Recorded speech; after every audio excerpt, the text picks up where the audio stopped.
అందరికీ నమస్తే. నా పేరు Sudha. Welcome to sweet home cute family. అందరూ ఎలా ఉన్నారండి? మీరు అందరూ బాగుండాలని మనస్ఫూర్తిగా కోరుకుంటున్నాను. ముందుగా మీ అందరికీ ఒక చిన్న రిక్వెస్ట్ అండి. మీలో ఎవరైనా మన ఛానల్ని ఫస్ట్ టైం చూస్తున్నట్లయితే ఛానల్ని తప్పకుండా సబ్స్క్రైబ్ చేసుకోండి. ఆల్రెడీ సబ్స్క్రైబ్ చేసుకున్న వాళ్ళైతే వీడియోని లైక్ చేయడం మాత్రం మర్చిపోవద్దు. మీరిచ్చే ఒక చిన్న లైక్ నాకెంతో మోటివేషన్గా ఉంటుంది. Thank you very much. ఇంకా వీడియోలోకి వెళ్తే ఇది ట్యూస్డే వ్లాగ్ అనమాట. పొద్దున్నే బ్రేక్ఫాస్ట్ అన్నీ అయిపోయినాయి, పూజ కూడా అయిపోయింది. మా హస్బెండ్ కొన్ని ఆకుకూరలు అంటే ఏమీ కాదులేండి, పుదీనాను కొత్తిమీర తీసుకొచ్చారు, ప్లస్ పచ్చిమిర్చి కూడా తీసుకొచ్చారు. ఈరోజు చికెన్ చేద్దాం అనుకున్నాం అనమాట. సో అందుకని కొంచెం చికెన్ కూడా తీసుకొచ్చారనమాట.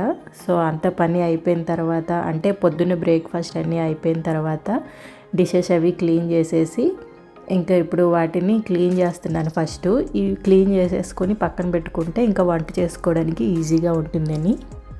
చికెన్తో పాటు బగారా రైస్ కూడా చేద్దాం అనుకుంటున్నాను. అందుకని కొత్తిమీర పుదీనా తీసుకొని రమ్మని చెప్పాను అనమాట.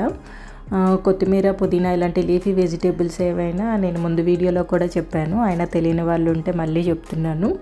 ఏదైనా బాక్స్ కానీ గ్లాస్ కంటైనర్లో కానీ మీరు స్టోర్ చేసుకోవాలనుకుంటే ముందు ఆ బాక్స్లో కింద ఒక టిష్యూ పేపర్ వేసి ఆ ఆకులన్నీ తీసేసిన తర్వాత ఆ డబ్బాలో వేసుకొని పైన కూడా ఒక టిష్యూ పేపర్ వేసుకుంటే 15 to 20 days స్టోర్ ఉంటాయి అన్నమాట ఫ్రిడ్జ్లో.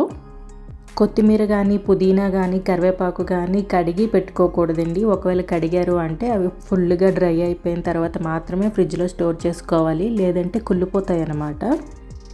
నన్ను అడిగితే కడిగి ఆరబెట్టి స్టోర్ చేసుకునే కన్నా వాడుకునేటప్పుడు కడిగి క్లీన్ చేసుకొని వాడుకోవడం బెటరు. ఇలా తెచ్చిన వెంటనే స్టోర్ చేసుకుంటే ఏంటంటే కొంచెం ఫ్రెష్గా ఉంటాయి కాబట్టి ఇదే ఫ్రెష్నెస్ అనేది మెయింటైన్ అవుతూ ఉంటుందన్నమాట ఫ్రిడ్జ్లోని. ఇన్ కేస్ మనం కడిగి స్టోర్ చేసుకున్నాం అనుకోండి, అంటే ఆరబెడతాం కదా ఫ్యాన్ కింద కానీ, ఎండలో పెట్టంలేండి, ఊరికే ఎయిర్ డ్రై చేసేటప్పుడు కూడా వాడిపోతూ ఉంటుంది. సో అది వాడిపోయినా కూడా మనం ఫ్రిడ్జ్లో పెట్టాక అది ఫ్రెష్ ఫీల్ అయితే రాదు, ఫ్రెష్గా ఉండదు. ఎలా అయితే వాడిపోయి ఉందో అలానే క్యారీ అవుతూ ఉంటుంది. ఎన్ని రోజులైతే అన్ని రోజులు స్టోర్ ఉంటుంది. సేమ్ 15 days అలా స్టోర్ ఉంటుంది, బట్ వాడిపోయినట్టు అనిపిస్తుంది అనమాట. ఇప్పుడు ఇవి ఫ్రెష్గా ఉన్నాయి కదా, ఈ ఫ్రెష్ ఫీల్ అయితే అప్పుడు ఉండదు. టేస్ట్లో వాటిలో పెద్ద తేడా ఉండదు కాబట్టి మేము కడిగే వాడుకుంటాము అనుకుంటే అలానే కడిగి వాటిని ఆరబోసి అప్పుడు ఫ్రిడ్జ్లో స్టోర్ చేసుకోవచ్చు. టేస్ట్లో అయితే పెద్ద డిఫరెన్స్ ఏమి ఉండదు, బట్ చూడటానికి కూడా మనకు ఫ్రెష్గా అనిపించాలి కాబట్టి ఇలా తెచ్చిన వెంటనే స్టోర్ చేసుకుంటే ఫ్రెష్ ఫీల్ అయితే ఉంటుంది. ఇంకా పచ్చిమిర్చి కూడా తొడిమెలు తీసేయాలన్నమాట. పండువి ఏమైనా ఉన్నాయంటే మాత్రం పండువు కూడా ఆ రోజు వాడేసుకోవడం బెటరు. పండు మిర్చి ఉంది అంటే మాత్రం మిగిలినవన్నీ కూడా పండిపోతూ ఉంటాయండి. ఏ రోజుకి ఆ రోజు తీస్తూ ఉంటాం కాబట్టి బాక్స్లోని పండు మిర్చిగా అంటే పండిపోయినవి ఏమైనా ఉంటే అవి తీసి పక్కన పెట్టేసుకోవడం బెటరు. ఈవెన్ పుదీనా అయినా కొత్తిమీర అయినా ఏ లీఫీ వెజిటేబుల్స్ అయినా కూడా అందులో పండుటాకులు ఏవైనా ఉంటే అవి కూడా తీసి పక్కన పెట్టేసుకోవాలి. కుళ్ళిపోయినవి ఏమైనా ఉంటే వాటిని కూడా తీసి పక్కన పెట్టేసుకోవాలి, లేదంటే దాంతోపాటు మిగతా వాటిని కూడా స్పాయిల్ చేస్తుంటాయి అన్నమాట. సో వాటి వలన మిగతావి చెడిపోవడం ఎందుకు చెప్పండి. ఏ రోజు ఆ రోజు బాక్స్ తీసేటప్పుడు పండినవైనా కుళ్ళినవైనా ఏవైనా ఉంటే తీసి పక్కన పెట్టేసుకోవడమే బెటర్ అనమాట. అండ్ పచ్చిమిర్చికి తొడిమలు ఎక్కువ రోజులు ఉంటే ఎక్కువ రోజులు ఫ్రెష్గా ఉండవండి, పాడైపోతాయి. అంటే కుళ్ళిపోయినట్టుగా అయిపోతాయి, మెత్తగా అయిపోతుంటాయి కదా. కాయలాగానే కనిపిస్తుంది కానీ మెత్తగా అయిపోతుంటాయి అన్నమాట, పాడైపోతాయి. సో తొడిమలు తీసి పెట్టుకోండి. ఇలా పైన ఒక టిష్యూ పేపర్ కానీ ఏదైనా వేసి పెట్టుకుంటే, చిన్న క్లాత్ అయినా పర్వాలేదు, కట్ చేసి వేసి పెట్టుకుంటే వాటర్ అబ్జర్వ్ చేసుకుంటుంది కాబట్టి ఓ 15-20 days అయినా కూడా ఫ్రెష్గానే ఉంటాయి. సమ్మర్లో కొంచెం టెంపరేచర్ ఎక్కువగానే ఉంటుంది కాబట్టి ఫ్రిడ్జ్ కూడా కొంచెం ఎక్కువగా పెట్టుకోవాలన్నమాట. అంటే టెంపరేచర్ కొంచెం హెవీగా పెట్టుకుంటే బెటరు. నార్మల్ డేస్లో క్యారీ అయినట్టు సమ్మర్లో క్యారీ అవ్వండి, లోపలవన్నీ పోతూ ఉంటాయి. సో పిండ్లు పెట్టుకున్నా కూడా, లేదా ఇలా లీఫీ వెజిటేబుల్స్ కానీ ఎక్కువ రోజులు ఫ్రెష్గా ఉండాలంటే కొంచెం టెంపరేచర్ అడ్జస్ట్ చేసుకోండి. కొంచెం ఎక్కువగా పెట్టుకుంటే సమ్మర్ డేస్లో కొంచెం ఎక్కువ రోజులు ఫ్రెష్గా ఉంటాయి అన్నమాట వెజిటేబుల్స్ అవి. మాకు బెంగుళూరులో అయితే లోలో పెట్టుకున్నా కూడా సరిపోతుందండి. బట్ సమ్మర్ అయితే మాత్రం నేను మీడియంలో పెడుతూ ఉంటాను టెంపరేచరు. హెవీగా అయితే ఎప్పుడూ పెట్టలేదులేండి. ఎందుకంటే లోపలంతా గడ్డగట్టేస్తాయి నేను అంత హెవీగా పెడితే. ఎందుకంటే ఇక్కడ అంత టెంపరేచర్ ఉండదు కాబట్టి, కొంచెంగానే ఎండలు ఉంటాయి కాబట్టి, సో నేను మీడియంలో పెడితే సమ్మర్కి సరిపోతుంది.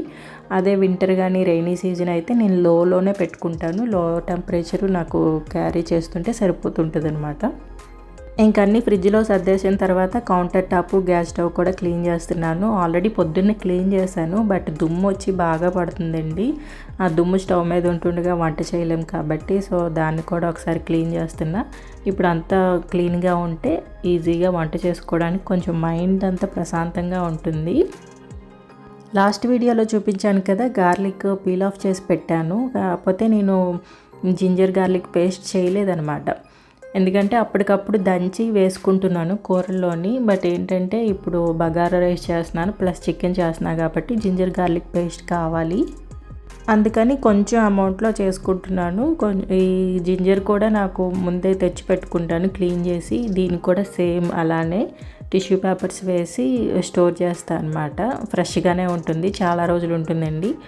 అల్లం వెల్లుల్లి ఇలా ఫ్రిడ్జ్లో పెట్టకూడదు అంటారు కానీ, బట్ తప్పదు, అందులో తప్ప మనం ఇంకెక్కడ స్టోర్ చేయలేము. బయట అయితే వాడిపోతుంది కదా.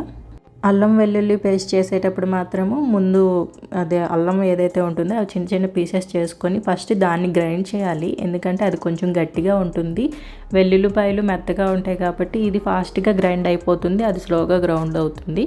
సో అందుకని ఫస్ట్ అల్లాన్ని గ్రైండ్ చేసుకున్న తర్వాత అది కొంచెం బరగ్గా అయిన తర్వాత అప్పుడు వెల్లుల్లిపాయలు కూడా వేసుకొని గ్రైండ్ చేసుకోవాలి. అప్పుడు రెండు ఈక్వల్గా గ్రైండ్ అవుతాయి అన్నమాట. పేస్ట్ బాగుంటుంది. పేస్ట్ అయితే ఖచ్చితంగా ప్లాస్టిక్ డబ్బాలో కానీ గ్లాస్ జార్లో కానీ స్టోర్ చేయాలి. స్టీల్ డబ్బాల్లో కానీ అల్యూమినియం డబ్బాల్లో కానీ స్టోర్ చేస్తే కలర్ చేంజ్ అయిపోతుంది, టేస్ట్ కూడా మారిపోతుంది అనమాట. నాకైతే ప్లాస్టిక్ డబ్బాలో స్టోర్ చేసినా కూడా చాలా రోజులు వస్తుంది. కలర్ చేంజ్ అవ్వడం, స్మెల్ రావడం, అంటే పోయే స్మెల్ వస్తుంది కదా, అలాంటివి రావడం ఏమీ ఉండదు. ఇంకా జింజర్ గార్లిక్ అయిపోయిన తర్వాత ఇంకా ఆనియన్స్ కూడా కట్ చేసుకుంటున్నాను. కర్రీకి బగారా రైస్కి చేద్దామని చెప్పి ఆనియన్స్ కట్ చేస్తున్నాను అనమాట. కళ్ళు మాత్రం భలే మండుతాయిలండి. ఈలోగా మా అమ్మ కాల్ చేసింది. ఎంత పని ఉన్నా కూడా మనకి ఇష్టమైన వాళ్ళతో మాట్లాడుకుంటూ పని చేసుకుంటే అసలు టైమే తెలీదు, పని చేసామన్న ఫీల్ కూడా ఉండదు. నేను ఫ్రెండ్స్కి కాల్ చేసి మాట్లాడినా కూడా అంతే, నాకు అసలు టైం తెలియదు, ఎంతసేపు మాట్లాడుతానో ఏం మాట్లాడతామో కూడా తెలియదు. నువ్వు చెప్పు నువ్వు చెప్పు నువ్వు చెప్పు అనుకుంటూనే ఉంటాం కానీ టైం తెలియకుండా మాటలు అయిపోతూనే ఉంటాయి. బట్ డైలీ బేసిస్లో ఫ్రెండ్స్ అంత అవైలబుల్గా ఉండరు, వాళ్ళకి వర్క్స్ ఉంటాయి కదా. ఎప్పుడో వీక్కో మంత్కో ఒకసారి కాల్ చేసి మాట్లాడతారు కానీ డైలీ ఖాళీగా దొరికేది, ఖాళీ ఉన్నా లేకపోయినా ఖాళీ చేసుకొని మాట్లాడేది అమ్మ అత్తయ్యేనండి. నేనైతే ఎవరికి చేయాల్సిన పని లేదు. డైలీ అమ్మ ఫోన్ చేస్తుంది, అత్తయ్య కూడా ఫోన్ చేస్తారనమాట. వీళ్ళిద్దరితో సరిపోతుంది. ఏ టైంలో ఒకవేళ కాల్ చేసినా కూడా నేను ఏదైనా వర్క్లో ఉంటే అలా మాట్లాడుకుంటూ పని అయిపోతూ ఉంటుంది అనమాట. అదే ఇదే టైంలో ఫ్రెండ్స్తో మాట్లాడి అవే నువ్వు మాట్లాడుతూ ఉండు నేను పని చేసుకుంటా ఉంటానంటే వాళ్ళు ఎగిరి తంతారు. నాకు పని లేదా నీతో మాట్లాడుకుంటూ కూర్చోడానికి అంటారు కదా.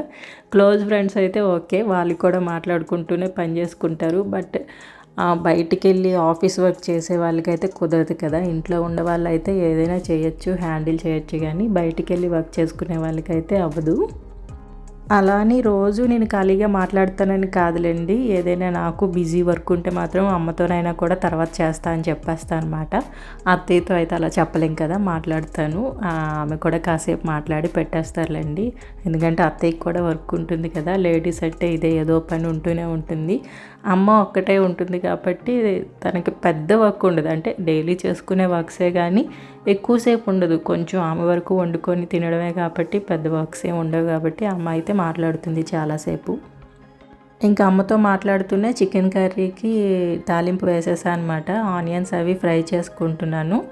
ఒక పక్క చికెను ఒక పక్క బగారా రైస్ చేసేద్దాం అనుకున్నాను, కానీ ఎందుకో అమ్మతో మాట్లాడుతూ మర్చిపోయి ఓన్లీ చికెన్ మాత్రమే పెట్టాను. బగారా రైస్ కోసమేమో బాస్మతి రైస్ కడిగి ఉంచాను అనమాట. అవి కూడా కాసేపు నానతాయని చెప్పి పక్కన పెట్టి ఉంచాను. ఈలోగా చికెన్ చేస్తున్నాను. ఫ్రెష్గా చేసిన అల్లం వెల్లుల్లి పేస్ట్ కాబట్టి టేస్ట్ భలే వచ్చిందండి. అంటే ఆ రోజు చేసుకొని ఆ రోజే దంపుకొని చేసిందైతే టేస్ట్ భలే ఉంటుంది. నెక్స్ట్ డేస్లో కూడా బాగానే ఉంటుంది. బట్ ఈరోజు ఉన్నంత ఫీల్ నెక్స్ట్ డేకి ఉండదు కదా, ఆల్రెడీ ఉన్న పేస్టే కదా, అందులోని ఫ్రిడ్జ్ ఉంటే మాత్రం కొంచెం టేస్ట్ తగ్గుతుంది అని నేను అనుకుంటాను. అంత ఫ్రెష్గా అయితే ఉండదు, జస్ట్ ఓకే అది పాడవకుండా ఉండడానికి మాత్రం అయితే ఉంటుంది. ఇంకా అమ్మ కాలు కట్ చేసేసిన తర్వాత రైస్ కూడా పెట్టేసాను అనమాట. ఒకవైపు బగారా రైసు, ఇంకొక వైపు కోడికూర అవుతూ ఉంది. దీన్ని కొంచెం గ్రేవీగానే ప్రిపేర్ చేశానండి. ఫ్రై కూడా బాగానే ఉంటుంది, బట్ ఏంటంటే బగారా రైస్లోకి కలుపుకోవడానికి ఉండాలి కాబట్టి గ్రేవీలా ప్రిపేర్ చేశాను. ఈ బగారా రైస్ రెసిపీ అయితే నేను షార్ట్లో పోస్ట్ చేస్తాను, ఒకసారి చూడండి, చాలా టేస్టీగా ఉంటుంది. బిర్యానీ అంత కష్టపడక్కర్లేదులేండి, అన్ని ఇంగ్రీడియంట్స్ ఏమి వేయక్కర్లేదు, జస్ట్ సింపుల్గా చేసుకోవచ్చు. బ్యాచిలర్స్ కూడా చాలా ఈజీగా చేసేసుకోవచ్చు అనమాట. బిర్యానీ లాంటిది కానీ బిర్యానీ కాదు. సో మా లంచ్ ప్లేట్ అయితే ఇది చాలా యమ్మీగా ఉందండి. ఇంకా మధ్యాహ్నం లంచ్ చేసేసిన తర్వాత బాబునైతే పడుకోబెట్టాను. నేను పడుకుందామని కాసేపు అలా పడుకున్నా కానీ నిద్ర అయితే పట్టలేదు. ఇంకా లేచి వచ్చి పైనుంచి బట్టలు తీసుకొచ్చి అవి మడత పెడుతున్నా అనమాట. నాకైతే బట్టలు ఇలా పైన కూర్చొని మడత పెట్టే కన్నా కింద కూర్చొని మడత పెట్టడమే చాలా ఇష్టము. చక్కగా కిందన చాప్ వేసుకొని బట్టలన్నీ అక్కడ పెట్టేసి, అంటే ఇలా ఇస్త్రీ చేస్తున్నట్టు వేళ్ళతోనే చేసి మడత పెట్టడం ఇష్టము. ఇలా అయితే ఊరికే గాబరాగా పెట్టేస్తాను తప్ప నీట్గా అయితే ఫోల్డ్ చేయలేను. ఒకటి కింద కూర్చోవాలి, లేదంటే పెద్ద మంచం ఉంటే పెద్ద మంచం మీద అయినా వేసి కూర్చొని మడత పెడుతూ ఉంటానన్నమాట. ఎప్పుడో బాగా కొంచెం వర్క్ ఉంది, బిజీగా ఉన్నాను, తొందరగా అయిపోవాలంటేనే ఇలా ఫోల్డ్ చేస్తాను. లేకపోతే షాప్లో ఫోల్డ్ చేస్తారు చూడండి, అలా ఫోల్డ్ చేసి పెడతాను బట్టలన్నీ. కింద కూర్చుందామంటే మా బాబు చూసారా ఎంత చల్లి వెళ్ళాడో. బాల్ ఒకవైపు గరిట్లు అవన్నీ తీసుకొచ్చి పెట్టాడు. ఇవన్నీ నేను తీసి లోపల పెట్టాను అనుకోండి, మళ్ళీ ఈవినింగ్ లేసి అన్నీ తీసుకొచ్చి బయట పెడతాడు. ఆల్రెడీ బొమ్మలు అవన్నీ కొన్ని సర్ది పెట్టాను, బట్ ఇవి తీయడం మర్చిపోయా, అలానే వదిలేశాను. ఇంక ఇస్త్రీ చేయాల్సిన బట్టలు కూడా చాలా ఉన్నాయండి. చక్కగా నేను ఆఫీస్కి వెళ్ళే టైంలో అయితే అన్ని బట్టలు ఇస్త్రీ చేసుకునేదాన్ని. ఏ వాష్కి ఎప్పుడు వాష్ చేసినా కూడా ఆ రోజు బట్టలు ఆ రోజే చక్కగా ఇస్త్రీ చేసుకొని పెట్టుకునేదాన్ని అనమాట. ఇప్పుడు ఎలాగా ఇంట్లోనే ఉంటున్నాను కాబట్టి బద్ధకం వచ్చేసింది. ఇస్త్రీ బట్టలు వేసుకోకపోతే ఎవరు చూస్తారులే అన్నట్టు ఉంది నాకు. బట్ సెల్ఫ్ కాన్ఫిడెంట్ కూడా ఇంపార్టెంటేనండి. మనం నీట్గా ఉండాలి, డ్రెస్ సెన్స్ నీట్గా ఉండాలి, నీట్గా రెడీ అవ్వాలి, ఇది కూడా చాలా ఇంపార్టెంటు. మనలో మనకి సెల్ఫ్ కాన్ఫిడెన్స్ పెంచుతుందనమాట మనం నీట్గా ఉంటే. నీట్గా మీన్స్ అంటే ఫుల్గా రెడీ అయిపోయి మేకప్ వేసుకోమని నా ఉద్దేశం కాదు. అంటే పొద్దున్నే లేచి కొంచెం స్నానం చేసి చక్కగా డ్రెస్ చేంజ్ చేసుకొని, అంటే అలా మెయింటైన్ చేస్తూ ఉంటే మైండ్ కూడా కొంచెం ఫ్రెష్గా ఉంటుందన్నమాట. అదే నైట్ డ్రెస్ వేసుకొని అలా ఉంటే రోజంతా మూడ్ ఆఫ్గానే ఉంటున్నట్టు ఉంటుంది నాకైతే. అలా కాకుండా చక్కగా పొద్దున్నే స్నానం చేసేసి ఈవెన్ నైట్ డ్రెస్ వేసుకున్నా కూడా నాకు కొంచెం ఫ్రెష్ ఫీల్ ఉంటుంది, యాక్టివ్గా పని చేయగలనమాట. లేదంటే ముందు రోజు నైట్దే ఆ డ్రెస్ అలా క్యారీ చేస్తూ ఉన్నాను అనుకోండి, నాకు కొంచెం మూడ్ ఆఫ్గా ఉంటుంది. అంటే ఏదో వర్క్ చేస్తూ ఉంటాను కానీ, బట్ వర్క్ కోసమే ఈ డ్రెస్ క్యారీ చేస్తున్నా, అయిపోయిన తర్వాత ఫ్రెష్ అవ్వచ్చులే అన్న థాట్లో ఉంటూ ఉంటాను. ఒక్కోసారి లేవగానే స్నానం చేయలేం కదా, బద్దకిస్తూ ఉంటాము, ఏదో ఒక పని పడుతూనే ఉంటుంది, ఆ పని కాస్త అలా జరిగిపోతూ ఉంటుంది కదా. సో అలాంటి టైంలో స్నానం చేయలేము. బట్ వర్క్ అయిపోయిన తర్వాత అయినా కూడా కొంచెం ఫ్రెష్ అయితే ఆ మూడ్ క్యారీ అవుతూ ఉంటుందన్నమాట. పిల్లల మీద చిరాకు పడకుండా ఉంటాము. ఇంక ఇక్కడ మా బాబు కనకారీం చూసారా, ఈ చిన్న బాటిల్స్లోకి ఏబీసీవి పజిల్స్ ఉంటాయి కదా 1 2 3వి, అవి తీసేసి లోపల దూర్చేసాడనమాట. అవి నా వేళ్ళతో ఎంత తీసినా రావట్లేదు. చాలాసేపు ట్రై చేసా కానీ రాలేదు. ఇంకా బాటిల్ కట్ చేసి తీసేద్దాంలే అనుకున్నాను. లాస్ట్కి ఒక చిన్న ఐడియా వచ్చింది. ఐడియా అంటే అది వేళ్ళకి తగిలిందిలండి. ఇప్పుడు 5 ఉంది, దానికి ఒక చిన్న కొమ్ములా ఉన్నది కదా, అంటే రౌండ్గా కాకుండా చిన్న చిన్న కొమ్ముల్లా ఉంటాయి కదా, 6కో 5కో ఇలా పైన, వాటిని పట్టుకొని లాగితే వచ్చాయన్నమాట. సర్కిల్లా ఉన్నవి రాలేదు, కొంచెం టైం పట్టింది. బట్ ఇలా కొమ్ముల్లా ఉన్నవి మాత్రం ఈజీగా వచ్చేసాయి. అవి ఎప్పుడు పెట్టేశాడో ఎలా పెట్టాడో తెలియదు, నేను అసలు చూడనే లేదు. బట్టలు మడత పెట్టే ముందు చూశాను కానీ సరే అయిపోయిన తర్వాత తీద్దాంలే అనుకున్నా, ఈజీగా వచ్చేస్తాయి అనుకున్నాను కానీ రాలేదండి. ఇవన్నీ లోపల పెట్టేశాడు అనమాట. చూడండి ఇలానే ఉంటాయి. నేను ఏబీసీ 1 2 3 అవన్నీ కింద వేశాడు కదా, అవి ఎత్తి పెట్టేటప్పుడు ఇవి చూశాను, లేవంటే ఇంకెక్కడో వేశాడేమో అనుకున్నాను కానీ బాటిల్లో వేసి పెట్టాడు. ఇంక ఈ రోజంతా క్లైమేట్ చాలా చల్లగా ఉంది. పొద్దున్నే బట్టలు వేస్తే నేను ఎప్పుడు మధ్యాహ్నంకి తీసేస్తాను. బట్ ఈవినింగ్ అయితే గానీ అవి కొంచెం ఆరలేదండి. అంటే నేను అరౌండ్ 4 ఆ టైంకి అలా తీశాను. ఆఫ్టర్ 4:30కో ఏమో వర్షం పడిందనమాట. ఇంక ఈవినింగ్ అలా పైకి వెళ్ళాము. ఇంక మా వాడు అల్లరి చూసారా, అక్కడ కొంచెం నీళ్లుంటే అందులో జంప్ చేస్తున్నాడు. నీళ్ళంటే పిచ్చనమాట. ఎంత ఆడతాడంటే వాటర్‌లో ఎంత ఇష్టమో. స్నానం చేసినప్పుడు కూడా నీటు బకెట్‌లో కూర్చుంటా అని చెప్తాడు. ఇలా వర్షం పడేటప్పుడు మాత్రం పైన చాలా ఎంజాయ్ చేస్తాడు. ఇంకా ఎప్పుడో కదా వర్షం పడేది, ఆడేది అని చెప్పి నేను కూడా వదిలేసా అనమాట. సో, మా ఈ రోజైతే ఇలా గడిచిందండి. ఇక్కడితో వీడియో ఎండ్ చేస్తున్నాను. మీకు గనుక వీడియో నచ్చినట్లయితే లైక్ చేయండి, షేర్ చేయండి. ఛానల్‌ని తప్పకుండా సబ్స్క్రైబ్ చేసుకోండి. మీ అభిప్రాయాన్ని కామెంట్‌లో చెప్పండి. నెక్స్ట్ వీడియోలో మళ్ళీ కలుద్దాం. అంతవరకు సెలవు. Thanks for watching. Thanks for your time. Thank you very much. Bye.